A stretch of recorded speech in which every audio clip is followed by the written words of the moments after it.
Today aku nak cerita kat korang aku tanam serai. Okey, kita tengok ni serai. Jeng jeng jeng. Sebatas, dua batas. Okay, first kita kenalah korek lubang tu. Korek lubang banyak-banyak dan dia campak-campak je nok.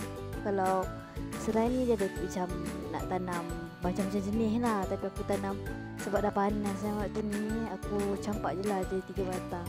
Ni yang raw serai. Sebelum kita ambil serai tu kita pecah-pecahkan dia kan, kita pecah-pecah, korek-korek yang tak nak tu, bersihkan sikit sebelum kita nak tanam.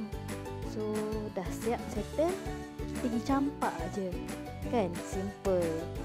Campak lah dalam 2 batang 3 batang. Kalau campak 3 batang dia telah serai bercabang 3 gitu. So ni aku dah campak-campak dah ni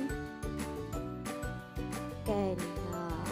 Ni cara tanam 3 batang serai bercambah 3 tu. So campak-campak 3 macam tu. So kita ambil parang kan, tak nak kotor tangan, kita macam tu je lah. Tembus kambuh lah orang Kedah kata. Gitu. Bagi dia tutup. Nanti kalau hujan mai tu dia hujan segar lah, tak lari dah, tak sepoh lah kan. Kita pecah-pecahkan dia. Tengok ah. Simple kan, dah siap lah. Senang je.